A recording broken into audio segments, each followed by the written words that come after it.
আসসালামু আলাইকুম বন্ধুরা, আশা করি সবাই সুস্থ আছেন। বন্ধুরা, স্ক্রিনে বর্তমানে আপনারা যে ঘাঁটিটির দৃশ্য দেখছেন, এটির নাম ইসরায়েলের মেরন বিমান ঘাঁটি।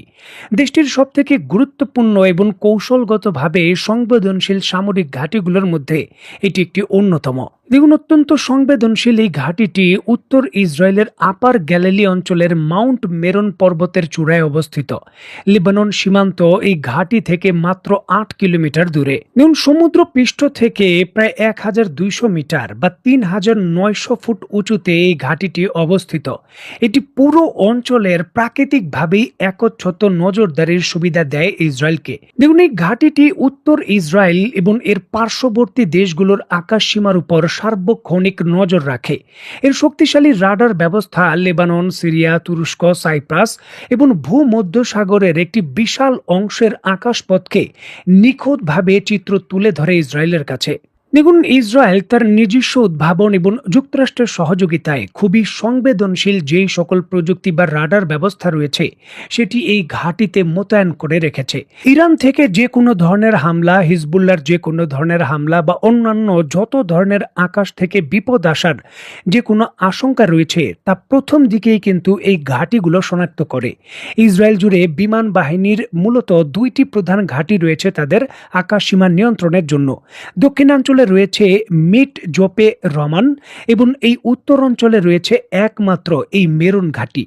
যদি এই ঘাঁটিটির রাডার সিস্টেম বা এই ঘাঁটিটি কোনো কারণে ক্ষতিগ্রস্ত হয় এবং কার্যক্রম ব্যাহত হয়, বলতে পারেন ইসরায়েলের যে দৃষ্টিসীমা রয়েছে, সামরিক দৃষ্টিসীমা, সেটা অনেকটাই বলতে পারেন অর্ধেক শেষ হয়ে যাবে এবং ইসরায়েল তখন তাৎক্ষণিকভাবে তার আগত যেই সকল ঝুঁকিপূর্ণ মিসাইল রয়েছে বা অন্যান্য ঝুঁকি রয়েছে সহজে শনাক্ত করতে পারবে না। দেখুন, অত্যন্ত গুরুত্বপূর্ণ এই বিষয়টিকে কেন্দ্র করে হিজবুল্লার পক্ষ থেকে দাবি করা হয়েছে অত্যন্ত গুরুত্বপূর্ণ এই মেরুন এয়ারবেস যেটা রয়েছে ইসরায়েলের, সেখানে ক্ষেপণাস্ত্র হামলা করতে সক্ষম হয়েছে হিজবুল্লাহ। এটা হলো তাদের দাবি।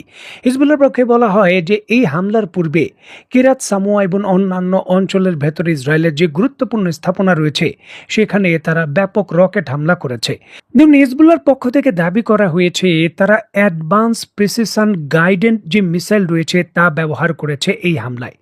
যে মিসাইলগুলো দূর থেকে গাইড করা যায় এবং যে টিভি গাইডেড মনিটর রয়েছে, ফ্রিকোয়েন্সি রয়েছে, তার মাধ্যমে বিভিন্ন ধরনের আকাশ প্রতিরক্ষা ব্যবস্থাকে ফাঁকি দিয়ে টার্গেটকে লাইভ ভিডিও দেখার মাধ্যমে হামলা করা যায়।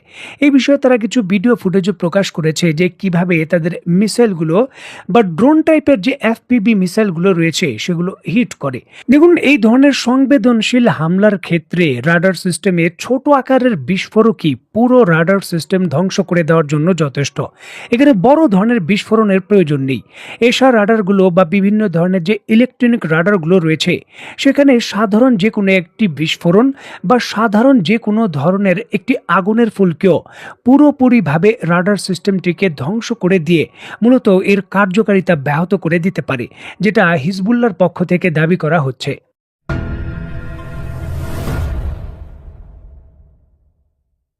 দেখুন, হিজবুল্লাহ ইসরায়েলের অত্যন্ত সংবেদনশীল যে বিমান কন্ট্রোল বা ঘাঁটি কেন্দ্রে যে হামলার দাবি করছে, এই হামলায় তারা মূলত ব্যবহার করেছে ইরানের আধুনিক নতুন একটি মিসাইল যার নাম হলো আলমাস। দেখুন, আলমাস ফার্সি শব্দ যার অর্থ হলো হীরা। ইরানের তৈরিকৃত একটি অত্যাধুনিক এবং মারাত্মক প্রকৃতির গাইডেড এন্টি ট্যাঙ্ক মিসাইল। এটি বর্তমানে হিজবুল্লাহর গেম চেঞ্জার অস্ত্র হিসেবে আবির্ভূত হয়েছে।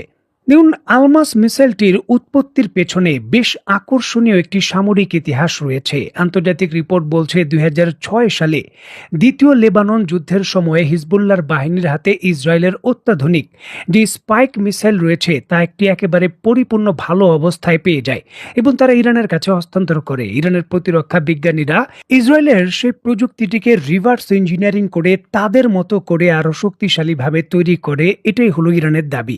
দেখুন, আলমাস মিসাইলের 3টি ভেরিয়েন্ট রয়েছে, আলমাস 1, আলমাস 2 এবং সব থেকে আধুনিক আলমাস 3। দেখুন, সাধারণ প্রাচীন এন্টি ট্যাঙ্ক মিসাইলগুলো ফায়ার করার পর অপারেটরকে লক্ষ্যবস্তুর দিকে তাকিয়ে দূরবীন দিয়ে বা তার বা ওয়্যারের মাধ্যমে গাইড করতে হতো।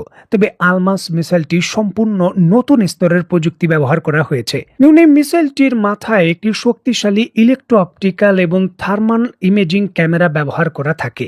অপারেটর ফায়ার করার আগে লক্ষ্যবস্তুকে লক করে দিলে মিসাইলটি নিজেই লক্ষ্যবস্তুর দিকে ছুটতে পারে। দেখুন, নন লাইন অফ সাইট বা NLOS এবং ফায়ার অবজেক্ট অ্যান্ড আপডেট এটি একটি মিসাইলের সবথেকে বিপজ্জনক দিক যেটি এই মিসাইলে রয়েছে। মিসাইলটি ছোড়ার সময় লক্ষ্যবস্তু যদি কোনো পাহাড়ের আড়ালে বা বাংকারের ভেতর লুকিয়ে থাকে এবং অপারেটর সরাসরি দেখতে না পায়, তবুও এটি ছোড়া যায়। দেখুন, মিসাইলটি ওড়ার সময় এর মাথার ভেতর যে ক্যামেরা লাগানো রয়েছে লাইভ ভিডিও আপডেট অপারেটরের কাছে স্ক্রিনে পাঠাতে থাকে। আর অপারেটর মাঝ আকাশে সেই ভিডিও দেখে মিসাইলের দিক পরিবর্তন করে একেবারে নিখুঁতভাবে চলন্ত যে কোনো টার্গেট বা বলতে পারেন সামান্য একটু যদি ফাঁকা থাকে তার ভেতর দিয়ে গিয়েও মিসাইলটি হিট করতে পারে। আর এই জন্যই কিন্তু এই প্রযুক্তি ইসরায়েলের জন্য অন্যতম ঝুঁকি এবং মাথা ব্যথার কারণ হয়ে গেছে উত্তর সীমান্তে। কারণ এই প্রযুক্তি ব্যবহার করেই অত্যন্ত গুরুত্বপূর্ণ এই যে ঘাঁটি রয়েছে মেনর ঘাঁটি, সেখানেই কিন্তু হামলা করতে সক্ষম হয়েছে হিজবুল্লাহ, তারা দাবি করছে।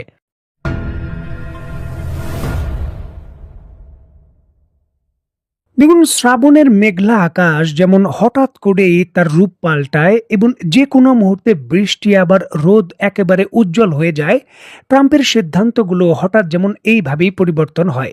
আর এই কথা আমি বলছি না, ইরানের পক্ষ থেকে আনুষ্ঠানিকভাবে তৃতীয়বারের মতো ট্রাম্প তার কথা রাখছেন না এমন অভিযোগ করা হয়েছে। আয়াতুল্লাহ খামেনির যেই বিশেষ উপদেষ্টা রয়েছেন, সরাসরি তার যে টুইটার অ্যাকাউন্ট রয়েছেন সেখানে তিনি এমন অভিযোগ করেছেন। ডোনাল্ড ট্রাম্প আজকে সরাসরি ঘোষণা দিয়েছিলেন যে ইরানের অবরোধগুলো ধীরে ধীরে তুলে নেওয়া হবে। বাস্তবিক অর্থে অবরোধগুলো তেমনভাবে তুলে নেওয়া হচ্ছে না এবং যুক্তরাষ্ট্রের সামরিক বাহিনী তার পূর্বের অবস্থায় সক্রিয় রয়েছে।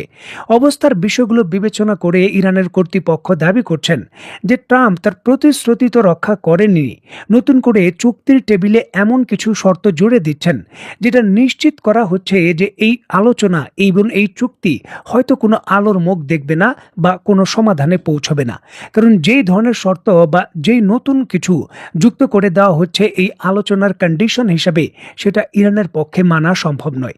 যে হোক, আলোচনার অগ্রগতি এবং অবরোধের বিষয়ে যখন সুনির্দিষ্ট কোনো ফলাফল হচ্ছে না, তখন যুক্তরাষ্ট্রের পক্ষ থেকে আবার হুমকি দেওয়া হয়েছে যদি চুক্তি না করা হয় হামলা আবার শুরু করা হবে। দেখুন, অত্যন্ত গুরুত্বপূর্ণ এই বিষয়টিকে কেন্দ্র করে মার্কিন প্রতিরক্ষা মন্ত্রী পিট হেগসেট তার বক্তব্যে বলেন যে কোনো ধরনের পুনরায় হামলা করার জন্য তার সামরিক বাহিনী প্রস্তুত রয়েছে। সমঝোতা বা নতুন কোনো চুক্তি না হলে সামরিক পদক্ষেপ যে কোনো মুহূর্তে নেওয়া হতে পারে। দেখুন, যুক্তরাষ্ট্র নিজেই একবার বলছে যে চুক্তির অগ্রগতি অনেকটাই ভালো এবং দুই পক্ষ দ্বার প্রান্তে, আবার এই যুক্তরাষ্ট্রের স্টেটমেন্ট দিচ্ছে তারা হামলার জন্য প্রস্তুত। বিষয়গুলো খুবই ধোঁয়াশার মধ্যে রয়েছে যে প্রকৃত পক্ষে এই জায়গায় আলোচনা হচ্ছে নাকি সময় ক্ষেপণ। এই জায়গায় কি যুক্তরাষ্ট্র বড় প্রস্তুতির জন্য সময় ক্ষেপণ করছে? চূড়ান্ত মন্তব্য করা খুব কঠিন, কারণ যখনই আলোচনা ফলপ্রসূ হয়, যুক্তরাষ্ট্রের অনেকটাই কিন্তু সিদ্ধান্ত এরকম, তখনই তারা হামলা করে বসে। এর পূর্বেও ইরানের ক্ষেত্রে এমনটা ঘটার নজির রয়েছে। দেখার বিষয়ে এইবার যুক্তরাষ্ট্র আসলে কি করে। তো বন্ধুরা, আজকের মতো বিদায়, নতুন কোনো ভিডিও নিয়ে আবার দেখা হবে। সেই পর্যন্ত সবাই ভালো থাকবেন, সুস্থ থাকবেন এবং বাংলাদেশকে ভালোবাসবেন। আল্লাহ হাফেজ।